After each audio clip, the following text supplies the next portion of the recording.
Well, now moving on to some other news, and stem cell research has been virtually banned in the US, but not here in India, and as a result, many global companies are carrying out state-of-the-art and top-secret medical research in high-tech but low-key labs in the country. Now, in this world-exclusive, NDTV reveals some path-breaking stem cell research that will change the world we live in, research that will put an end to organ transplants. Soon you could have a full-body transplant. I am no doctor, but where I am is a top secret lab, a lab where high quality stem cell work is done, a lab in a corner of India, the location of which I cannot disclose.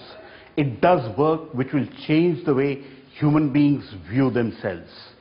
It is a work which is funded by 6 pharma companies. It is work which will change the way humans view themselves.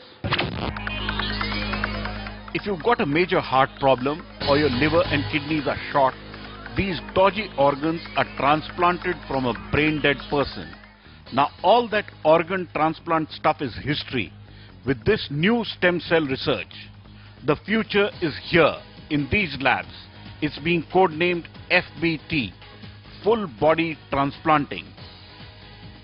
If your body is not functioning well, the arteries to your heart are blocked, kidneys weak, and you've got, say, cancer of the liver, instead of getting a brain-dead person and carry out a series of transplants and multiple surgeries, these doctor scientists now slice you just once, only one cut, right across your neck and across the neck of your brain-dead full-body donor, or FBD as they are called here. Then it's simple. They just take your head and place it on the donor's entire body. In effect, you now have a fully functional, healthy and totally new body, but with the same brain, your own brain. The breakthrough is due to advanced and sophisticated stem cell techniques that for the first time allow us to fuse, that is to join the bodies of 2 individuals. So far, though these scientists refuse to confirm or deny if they've successfully done FBTs, full body transplants, on 6 terminally sick patients who are now walking around with their former faces and brains, but with new bodies. For obvious reasons, their identities are secret, but they are being monitored very closely as they walk around their hometowns. Their bodily functions and signals are tracked right here.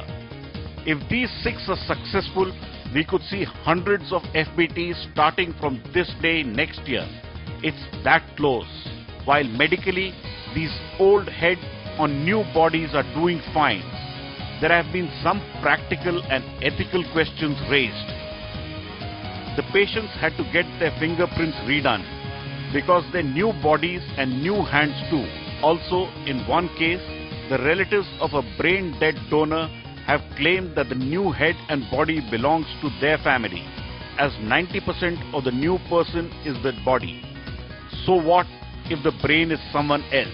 They claim the soul of a person lies in the heart, and so it belongs to them. In one case, psychiatric counseling was needed because it was the first time a woman's body was attached to a man's head. The man's brain was finding it difficult to work with a female body, as it was the only full body match available at that time. Is it he or she is still glad to be alive? But there are some super successes too. A short 5-foot man terminally ill. He has now got a FBT of a 6-foot athlete, and he's thrilled. Also, a 70-year-old woman is ecstatic. She was lucky to get the body of a 21-year-old model who died in a car crash and was a perfect match. This whole body transplant opens up a whole new world. It throws up many ethical, religious and philosophical questions. It also threw up for me a very interesting thing.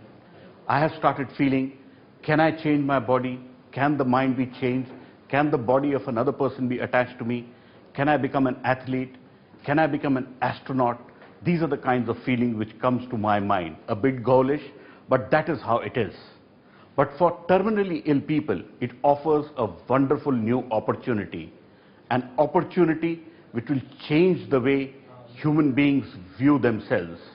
At a very secret location, Pallav Bagla for NDTV.